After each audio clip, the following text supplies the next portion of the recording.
This is Breaking Through the Mayhem, the Site Lead podcast series, bringing marketing industry leaders together to discuss the ever-shifting media landscape. Learn about the ins and outs of real-time marketing, brand safety, influencers, data privacy, technology, and so much more. All from industry experts with real experience, giving you the real answers. Now, let's break through the mayhem. And we're back to Site Lead's Breaking Through the Mayhem podcast with Mark Proulx. So, Mark, before I talk about anything that we're going to talk about today, why don't you tell me a little bit about yourself and your role? Yeah, first of all, thanks for having me on the show. And I've been at J&J for about 4 years now. I'm completely dedicated to brand safety. I am the global senior manager for brand safety, marketing, data compliance. So work really closely with verification partners, set brand safety strategy for our local market leads, our regional teams, generally just providing global direction in that sense. Before J&J, I had a short stint at IAS. That definitely gave me a crash course in fraud, brand safety, and viewability measurement, give me that expertise. And prior to that, was at the Washington Post for a number of years and held several different roles. Started out in ad trafficking. By the time I left there, I was a liaison between the newsroom and our digital advertising team, trying to launch innovative media executions without compromising editorial standards. So when you were growing up, did you think this would be your role, brand safety? How did this thought process become something that you cared about? No, actually, I don't think anyone, especially younger, planned to go into brand safety. I guess in college, I was a marketing major and advertising seemed like a good route. And the Washington Post was great. It was a really prestigious publisher. It was great to be there and feel all of that history and sense of purpose. And to be doing advertising at a publisher like that was great. I thought I would get more into like creative and media executions and really pushing it there. And so to go to IAS suddenly, I was tempted and thought, all right, this isn't quite what I thought I would do, but this will be interesting. This is a space that's blown up. And it was, the best move for me. I'm really passionate about what I do. Obviously, being in a role that's 100% dedicated to brand safety, it's a lot of fun because it's so challenging and it's changing all the time. So you're certainly never going to get bored in this line of work. And what's it like for you, because you're in a very specific role inside of a big organization to help educate everyone else? What's that like for you? It's a challenge. J&J is a massive organization. That was honestly intimidating coming from a smaller company like IAS. And when you're dealing with global, you can't be everywhere all the time. So how do you create policies and documentation and guidance that you don't necessarily need to speak to all the time, but your local markets can access? And then they're always going to have like small deviations or changes based on the market and the requirements and just the culture. Like, what is considered brand safe in Thailand is not the same as what's considered brand safe in the US. It's a great point. Yeah. So how do we develop that guidance there? And how do you, when you think about that point, actually, that kind of dives into some of the things that our audience is listening to hear from you today. How do you want brands to navigate the speed of culture and the tendency actually that people have now to align with their own bias? Obviously, J&J's got their opinion, right? And individuals have their own opinion. Sure. Right? How do you guys focus on that within the organization? I mean, first off, the always-on approach is working with our verification partners to make sure that we have our content categories that we feel reflect our values as an organization. If this is generally the content that we want to stay away from a targeting perspective, this is the content that we want to align to, because we know our brands best. We would like to think we know our audience best and where they expect us to appear. But then there's the other side of that coin of, I think, like you said, viral moments and quick reactions. You can't always predict what's going to happen, especially in today's news cycle.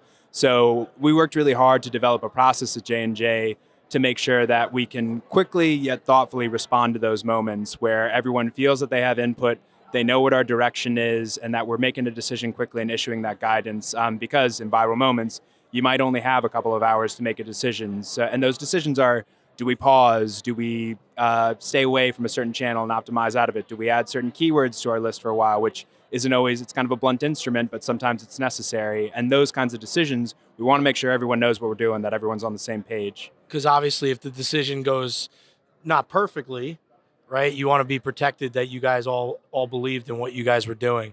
I think that brings up a really important point, right? So you guys are having a lot more conversation, it sounds like, around your go-to-market strategy with these topics, right?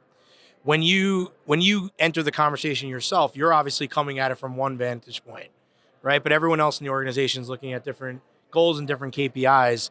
Do you find that now the organizations are coming together better to discuss this as a group, or do you find that it's still a challenge? Yeah, I don't think a challenge is the right word. I think it's kind of a convergence out of necessity. I think in a brand safety role, you're sort of tuned in to think about only about what do I want to stay away from. And I can really feel the ground starting to shift of not thinking solely in my role about what to stay away from, but how do I work more closely with our brand marketers about what do we align to, and how aligning to that content are we living into our content guidelines and what we say our values are, which is exciting. My manager, when I first joined J&J, used to say that nobody should know what I'm doing, and that means I'm doing a good job. It's only when the bad stuff happens that I come to the forefront. And that's really changing it. And it's great. It's great to work much more closely with our brand marketers. It's more fun when you're not only the bad guy. In terms of like if you had a utopia, what other information do you feel like you're missing that would make your job even better?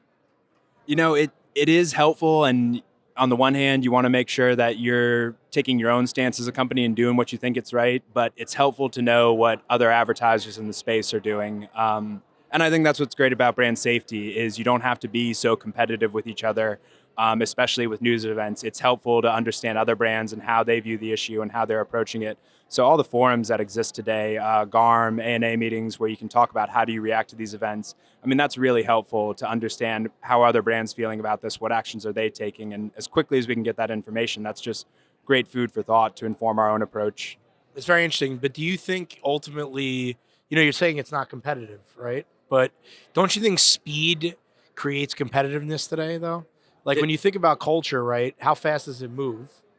So if every brand knows how to move as fast as the other ones, don't you think that's a negative at times, right? So I think one of the things I think about a lot, just to throw in one of my thoughts here, is that I feel like you want to know what other brands are doing because it's obviously cool to be aligned. But I think what's happening is we're getting too aligned, and it's taking out some of the values that each individual brand really feels about themselves, right?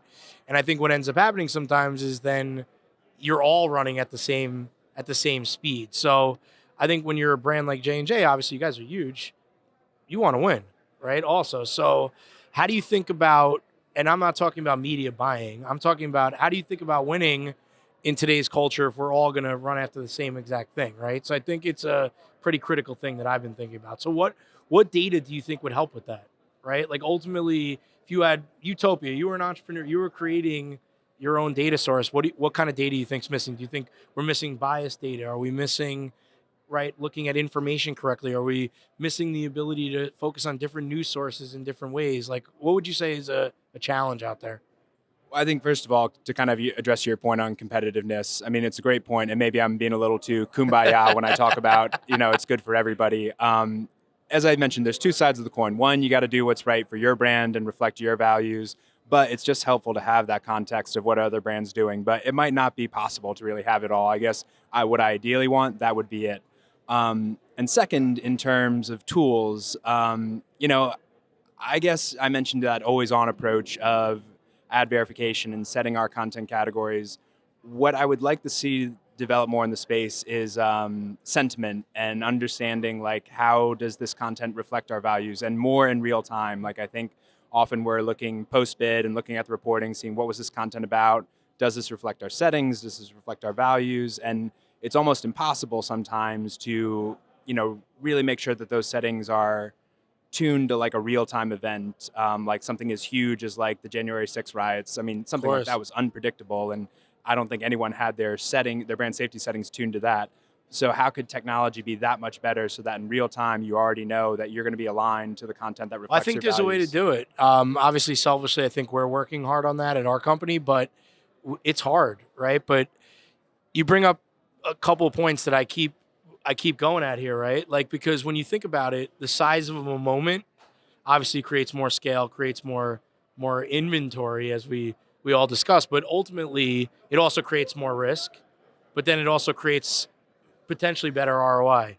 So I feel like everyone's always faced with a very difficult conversation. So your job is very hard. So I don't envy everything that you have to do every day, right? Like, one of the things that I believe can help with the topics that we're talking about is just figuring out how to humanize brands again, right? Like we all sit down in our lives, and that's why we're calling this Breaking Through the Mayhem, and we make decisions every day, right? Off of things we do, things we see, people that we care about, right? So in your own personal life, Mark, outside of J&J, what kind of brands are you really impressed with right now? What kind of influencers impress you, and how do you typically make your decisions in your personal purchase history? Yeah, I think as much scrutiny is on social media when it comes to advertising and personalization. I mean, those are the messages that break through to me the most. I'm more likely to engage with that type of advertising more so than like programmatic display, which a huge amount of effort goes into. But personally, that's what really drives for me. I think in terms of certain brands and how they speak to me, smaller brands, like I think really break through, like, and they understand, like, 'Cause they can move faster, right? exactly. I think they've really embraced like that personalization and understanding, like, here's what you're looking at, what you've engaged with before. Smaller like clothing brands, I think, not the big name brands, like that really speaks to me. In terms of like big brand personalities that I think are just fun, like I think Nike does a great job with their social media efforts, content they create about a fitness lifestyle and, really living into that. I mean, that's exciting and interesting to see. I think, the NFL, MLB, they're having a lot more fun with social media and, making it a more engaging environment, not just about you're sitting down on Sunday Correct. watching the game. In terms of influencers, I'll promote some of our influencers that we work with. I think Jennifer Aniston has been a great partner Oh, for she's- Aveeno. I think she comes through very authentic, like, and as should. And, we're just having a session now where Meta was talking about how younger users especially can sniff out that when you're not being authentic, when you're not being genuine. So to work with influencers like that for our brand, I think we're living into that. I think you bring up an interesting point, like with the Jennifer Aniston. If we want to touch on that for a second, you may not know, but I pay attention to a lot of these people, and Jennifer Aniston posts all the time about her love for Ellen DeGeneres, who's also had some workplace issues over time, right? Sure. But the perception of Jennifer Aniston to the general population is she's pristine. Yep. Right. So I think it's pretty critical in my eyes that we can, if we wanted to just take that Ellen DeGeneres moment out of the mix, but keep Jennifer Aniston 99.9% in our mix, Yep. that we have that capability. And I think the challenge is publishers obviously don't have the scale at times to do that or the technology built yet. So I think it's an interesting point. I mean, also like Jennifer Aniston, I mean, she's awesome, right? So like, awesome, yeah. when you think about awesome people, it just kind of gets you also going.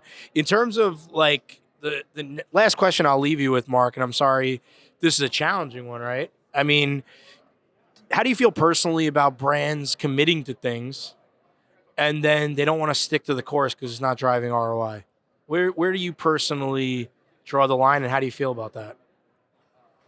It depends, and it depends what lens we're coming at it from. I think with I'll stick with what I know in brand safety. I think there are a lot of things that I want to do to make sure that we're supporting positive engagement, good content, staying away from misinformation as much as possible.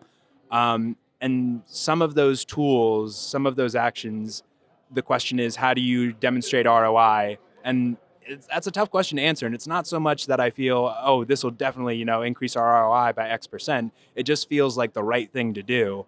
And that's something, if you have the answer for it, I'd love to know. How do you quantify doing the right thing? Like that, I think. So you answered, you you left me with a leading question here to close me.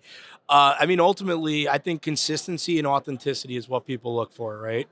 So if we can get to a world which, selfishly, I think we can measure that. But if we get to a world where those become metrics that people focus on, I think you could actually sell that up the chain in a company, because over time, kind of like brand safety or anything suitability, the more you establish yourself a certain way, it's funny how you're allowed to make a mistake more often if somebody understands who you are. Right. So it seems to me, right, when I think about that concept, it should be centered around authenticity and consistency. Because, like, knowing myself, right, like someone may say I'm a character if they meet me, right?